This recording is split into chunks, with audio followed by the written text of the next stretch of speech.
اچھا جی، صرف ایک ڈائریکشن ہے آپ کہتی ہیں؟ جی ہاں، مطلب تمام مسلمانوں کے لیے ایک طرف یا سائڈ ہے، سینٹر ہے جس طرف رخ کر کے نماز ادا کرنی ہے. اچھا جی، بہتر صاحب، بہتر، بہت شکریہ آپ نے ہمیں کال کیا. اور ایک کالر لائن پر موجود ہے، ناظرین جانتے ہیں ان کا بھی سوال. ہیلو ہلو جی، السلام علیکم. وعلیکم السلام. جی محترم، کون اور کہاں سے؟ جی جناب، میں مظفر نگر سے بول رہا ہوں، محمد مصطفیٰ صاحب مظفر نگر جی سے. جناب، مجھے ایک سوال پوچھنا تھا حج سے متعلق. جی جی میرا سوال یہ ہے کہ لوگ حج پر جانے سے پہلے رشتہ داروں سے ملنے جاتے ہیں. جی ہمارے یہاں ایک طرح کا ایک رواج بنا ہوا ہے. ہاں جی اور اگر کسی رشتہ دار سے ملنے نہیں گیا کوئی حاجی، اتفاق سے بھول گیا ملنے، تو وہ جی. ناراض ہو جاتا ہے. تو ایسا مانے ہمارے اس علاقے میں ایک طرح سے ایک ماحول بنا دیا لوگوں نے ہاں جی کہ حج پر جانے سے پہلے جتنے بھی رشتہ دار ہیں سب سے مل کے جاتے ہیں لوگ. جی جی جی اسے ایک اہم رکن جیسا کہ ایک طرح سے مان لیا ہو حج کا کہ اس کے بنا حج ہی نہیں ہوگا. جی تو جناب اس کی مجھے شرعی دلیل کیا ہے، اس کے بارے میں ذرا کیا یہ جاننا ضروری ہے. اور ایک یہ کرتے ہیں کہ حج پر جانے سے پہلے باقاعدہ اعلان ہوتا ہے کہ وہ حج پر جا رہے ہیں فلاں تک، اس کے گلے میں ملائی بھی ڈالتے ہیں. اور جناب چلو دعا تو ہوتی ہے، اچھی بات ہے، ایک دکھاوا پورا ایک بس بھر کے لے جاتے ہیں ایئرپورٹ تک، ایک ڈھول کی طرح سے جا کے پورا ایک پبلسٹی اسٹنٹ بنا لیا لوگوں نے. جی جی اس کی شرعی دلیل کیا ہے؟ اور دوسرا میرا ایک سوال یہ ہے جناب جی کہ ایک میں نے سنا ہے کہ جہاں کعبہ واقع ہے اس کے ٹھیک بالکل سینٹر میں عرش محلہ کے اوپر بھی ایک کعبہ ہے جس کا فرشتے طواف کرتے ہیں. جی تو یہ کتنا صحیح ہے جناب واضح فرمائیں. جی شکریہ. بہتر بہتر. جی ناظرین، بہت سارے سوالات جمع ہو گئے ہیں اور ایک ایس ایم ایس بھی اسی سے ریلیٹڈ ہے. لکھتے ہیں منور شہید صاحب الہ آباد سے، مسلمان نماز خانہ کعبہ کی طرف رخ کر کے کیوں پڑھتے ہیں؟ اس ایس ایم ایس کو بھی شامل کریں گے محترم. اور دیگر جو ہے کہ کعبے کا ڈائریکشن سے متعلق بھی سوال آیا ہے، یہ سوالات کے جوابات سارے دیں گے. لیکن ایک سوال جو بینکاک سے آیا تھا، جو کہ بھائی کہہ رہے تھے کہ بڑے بھائی صاحب ہیں جو کہ حاجی ہیں اور چھوٹے بھائیوں کا انہوں نے حق تلف کیا ہوا ہے، حقوق ادا نہیں کرتے ہیں، تو ایسے لوگوں کے لیے کیا کہنا ہے اسلام کا؟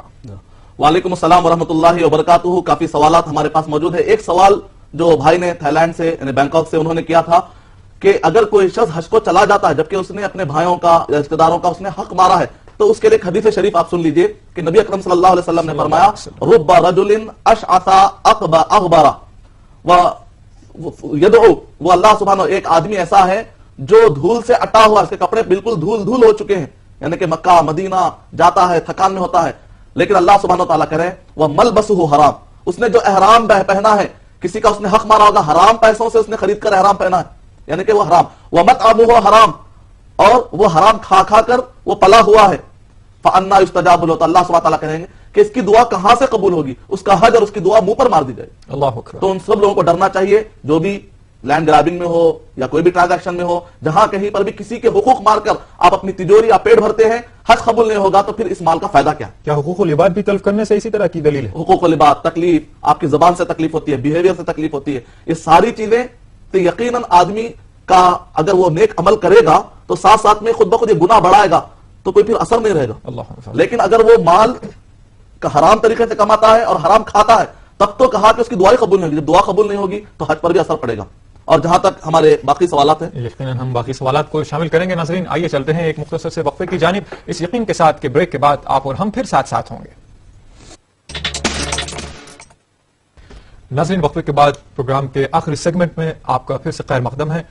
بریک سے پہلے ہمیں 3 سوالات موصول ہوئے تھے اور ایک ایس ایم ایس بھی ہم نے اس میں شامل کیا تھا، انہی کے جواب پہلے دے دیتے ہیں. مدنی صاحب بتائیے کہ کعبہ صرف اگر ایک ڈائریکشن ہے جو قبلہ رخ ہم نماز پڑھتے ہیں، تو کعبے کو جانا کس لیے ہے حج کے لیے؟ یہ بہن نے سوال کیا تھا. اور دیگر کہ حج پر جانے سے پہلے رشتہ داروں سے ملنا کیا معنی رکھتا ہے، اور جو شو پٹ اپ ہے یا ریاکاری ہے، جو بھی مقاصد ہیں، یہ ساری چیزیں ہیں. اور کعبے کا جو مقام ہے وہاں سے آسمان تک، 7ویں آسمان تک کہتے ہیں کہ عرش معلیٰ تک، اور ایک کعبہ ہے جس پر فرشتے طواف کرتے ہیں، یہ بات کہاں تک درست ہے؟ اور یہ بھی بتا دیں ساتھ ہی ساتھ کہ مسلمان نماز خانہ کعبہ کی طرف رخ کر کے کیوں پڑھتے ہیں؟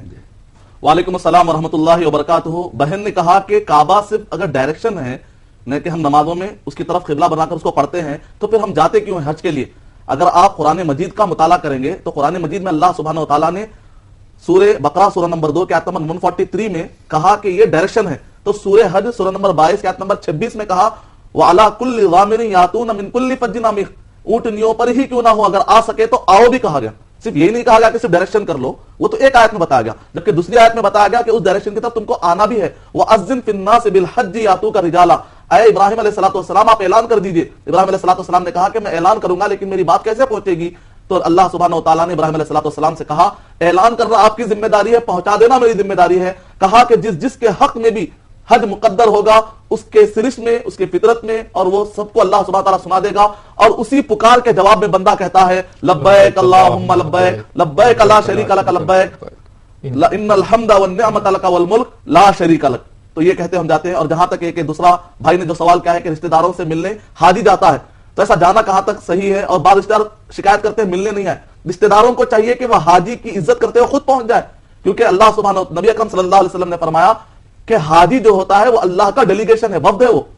تو حاجی اگر نہیں پہنچتا تو شکایت کرنے کی ضرورت نہیں ہے. ہم کو چاہیے کہ ہم حاجی کے پاس پہنچے اور اس سے کہے کہ آپ اپنے دعاؤں میں ہمیں یاد رکھیے. اور اگر شوق ٹپ کے لیے کرتا ہے تو ظاہر بات ہے اس کا کوئی فائدہ نہیں ہے. سورہ مائدہ نمبر 5 کے آیت نمبر 2 کے اندر اللہ سبحانہ تعالیٰ نے ارشاد فرمایا کہ حاجی جو حج کو جاتے ہیں ان کو تکلیف مت دو، یہاں تک کہ جو جانور ہوتے ہیں وہ جانور پر سواری مت کرو، وہ جانوروں کو تکلیف مت دو. اس حد تک حاجیوں کا احترام سکھایا گیا ہے. اور اس کے بعد بھی بھائی نے ایک سوال کیا کعبے کے اوپر کہ نبی اس بارے میں صحیح حدیث ہے جس کو مختصر العلوم میں جس کی تصحیح کر دی گئی ہے ایک کتاب کے اندر، کہ نبی اکرم صلی اللہ علیہ وسلم نے فرمایا کہ کعبے کے حذاء الکعبۃ البیت المعمور، سورہ طور والطور وکتاب مستور فی رق منشور والبیت المعمور، سورہ طور نمبر 52 کے آیت نمبر 4 کے اندر اللہ سبحانہ وتعالیٰ نے اس کعبے کی بھی قسم کھائی ہے. البیت المعمور، یہ کعبے کے بالکل سیدھے میں آسمان میں یہ کعبہ ہے، یہ فرشتوں کا کعبہ ہے جس کے بارے میں بتایا گیا کہ ایک وقت میں 70,000 فرشتے اس کا طواف کرتے ہیں، پھر قیامت تک ان کو دوبارہ موقع نہیں ملتا. تو یہ ساری باتیں ہیں جو اس کے تعلق سے موجود. جی مدنی صاحب کچھ ایس ایم ایس شامل کرتے ہیں. لکھتی ہیں سیدہ صاحبہ حیدرآباد سے، کیا بن محرم کے طواف کر سکتے ہیں؟ دیگر ایس ایم ایس بھی ہے. عبد المجید خان صاحب نے پربھنی سے لکھا ہے کعبے کے ساتھ چکر لگانا کیوں ضروری ہے؟ اور دیگر ایس ایم ایس لکھے ہیں سلمان صاحب بھونیشور سے، کیا میت کے ساتھ خانہ کعبہ کے غلاف کا کپڑا دفن کرنے سے کچھ فائدہ ہے؟ وعلیکم السلام ورحمۃ اللہ وبرکاتہ. بغیر محرم کے طواف کر سکتے ہیں یا نہیں کر سکتے؟ بغیر محرم کے آپ طواف کر سکتے ہیں، جیسا کہ آپ بغیر محرم کے نماز پڑھتے تھوڑے محرم کے بازو آپ ٹھہراتے ہیں، ضروری نہیں ہے. لیکن سفر جب آپ کرتے ہیں، انڈیا سے جاتے ہیں کسی ملک سے آپ مکہ کو جاتے ہیں، تو ایسے وقت پر محرم ہونا چاہیے. محرم کا مطلب بڑی عورت، ایک بوڑھی عورت 50 عورتوں کو لے کر جاتی ہے، اس کو محرم نہیں کہتے جیسا کہ عام طور پہ آج کل چل رہا ہے. تو بغیر محرم کہتے ہیں کہ جن سے رشتہ کرنا حرام ہوتا ہے، یعنی کہ وہ مرد میں ہوتا ہے لڑکا، بیٹا، بھائی، بھتیجا، بھانجا، چاچا اور ماموں، اور اسی طرح والد صاحب، یہ ہے محرم. تو اب کوئی اگر عورت بغیر محرم کے جس نے حج کر لیا ہو تو اس کا حج تو صحیح ہے، لیکن اس کو معافی مانگنی چاہیے کہ اس سے جو یہ سنت چھوڑ گئی یا یہ جو حکم چھوڑ گیا اس پر اس کو معافی مانگ لینا چاہیے. اور جہاں تک مسئلہ بن محرم کا مسئلہ تو یہ ختم ہو گیا. جی کعبے کے ساتھ چکر لگانا کیوں ضروری ہے؟ جیسے کعبے کے ساتھ چکر لگانا کیوں ضروری ہے، ساتھ کنکری کیوں مارنا چاہیے؟ دراصل اللہ سبحانہ و تعالیٰ یہ بتلانا چاہ رہے ہیں کہ سورہ آل عمران سورہ نمبر 3 کے آیت نمبر 32 اور 132 کے اندر کہ اگر تم ان کنتم تحبون اللہ فاتبعونی، اگر تم اللہ کو چاہتے ہو تو پھر نبی اکرم صلی اللہ علیہ وسلم کی اتباع کرو. دراصل اس کے اندر اتباع سکھلائی گئی ہے، ڈسپلن سکھایا گیا ہے کہ جو نبی اکرم صلی اللہ علیہ وسلم نے بتلایا ہے اطیعوا اللہ و اطیعوا الرسول، اللہ کی اطاعت کرو، رسول کی اطاعت کرو، ایک ڈسپلن بتایا گیا ہے. ہم کیوں کرتے ہیں؟ اس کی وجہ یہ ہے کیونکہ اللہ اور اس کے رسول صلی اللہ علیہ وسلم نے ہم کو ایسا کرنے کے لیے کہا، یہی ہمارا ریزن ہے. امید کہ آپ کا جواب مکمل. اور دیگر ایس ایم ایس بھی لکھا ہے کہ کیا میت کے ساتھ خانہ کعبہ کے غلاف کا کپڑا دفن کرنے سے کچھ فائدہ ہوتا ہے؟ فَمَن يَعْمَلْ مِثْقَالَ ذَرَّةٍ خَيْرًا يَرَهُ وَمَن يَعْمَلْ مِثْقَالَ ذَرَّةٍ شَرًّا يَرَهُ. جو کوئی بھی ذرہ برابر بھی نیکی کرے گا اس کا اجر پائے گا، جو کوئی بھی ذرہ برابر بھی برائی کرے گا اس کا وہ بدلہ پائے گا، برائی کا بدلہ برے سے پائے گا. خانہ کعبہ کا غلاف اسی طرح بعض حاجی احرام کو زمزم میں بھگو کر لاتے ہیں اور اسی میں بعض وقت دفن کر جاتا ہے. اس کی کوئی حقیقت نہیں ہے بلکہ بدعت ہے. ایسا عقیدہ رکھنا، ایسے تصورات رکھنا صحیح نہیں. شکریہ مدنی صاحب. ناظرین پروگرام کیسا لگا اس سے متعلق آپ اپنی آرائیں ہمیں نوازیے گا، اپنے رائے مشورے ہمیں بھیجیے گا، اور جو بھی پروگرام پیش کیا جا رہا ہے یہ اس میں اور اپنی جو بھی رائے ہیں اضافے کرنی چاہیے اور کس طرح کے پروگرام پیش کرنی چاہیے. جیسے بہن نے کہا کہ رشتوں سے متعلق ایک پروگرام خاص طور پر کیا جائے، انشاءاللہ اس بات کو بھی مد نظر رکھا جائے گا. آپ اپنی رائے مشورے نوازیے. اس کے لیے ٹیلی فون نمبر اور پتہ نوٹ فرما لیجیے گا 3454-026 اور ایس ٹی ڈی نمبر 08415305010. آپ ہمیں خط بھی لکھ سکتے ہیں.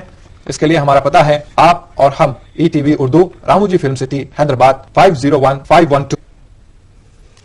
ناظرین اب نوٹ فرما لیں، آئندہ اتوار کو ہمارا عنوان ہوگا مقدس سفر عالمی مذاہب کی روشنی میں. جی ہاں ناظرین نوٹ فرما لیں، آئندہ اتوار کو ہمارا عنوان ہوگا مقدس سفر عالمی مذاہب کی روشنی میں. اس سے متعلق آپ سوال کر سکتے ہیں. مقدس سفر ان دنوں چل رہا ہے, سفر حج پر لوگ جا رہے ہیں, اس کے لیے کیا تیاریاں ہونی چاہیے اور کس طرح سے ہمارا رویہ ہونا چاہیے سفر کے دوران سفر کرنے والوں کے ساتھ, اور سفر کے لیے کیا کیا چیزیں زیادہ راہ ہماری ہونی چاہیے, اس سے متعلق آپ جانیں گے اس پروگرام میں. یقیناً ہمیں امید ہے کہ آپ کو ہمارا پروگرام پسند آیا ہوگا اور انشاءاللہ آئندہ بھی آپ ہمارے پروگرام میں شامل ہوتے رہیں گے. حج سے متعلق ساری تفصیلات کے لیے ہم نے انوار حج خصوصی پروگرام آپ کی پیش نظر کیا ہے. ہر پیر سے شروع ہوتا ہے یہ پروگرام اور جمعہ تک چلتا ہے. مرد حضرات کے لیے پیر تا جمعرات یہ پروگرام دکھایا جا رہا ہے ہر رات 10:30 بجے, اور جمعہ کے دن خصوصاً خواتین کا پروگرام دکھایا جا رہا ہے جس میں آپ اپنے حج سے متعلق کسی بھی طرح کے سوالات پوچھ سکتے ہیں, حج کی ادائیگی سے متعلق, مکہ مکرمہ کے متعلق اور دیگر تفصیلات جان سکتے ہیں. تو ناظرین اب دیجیے گا اجازت اپنے میزبان محمد مظہر قادری کو اور آپ اور ہم کی پوری ٹیم کو اس یقین کے ساتھ انشاءاللہ آئندہ اتوار کو پھر آپ سے ملاقات ہوگی.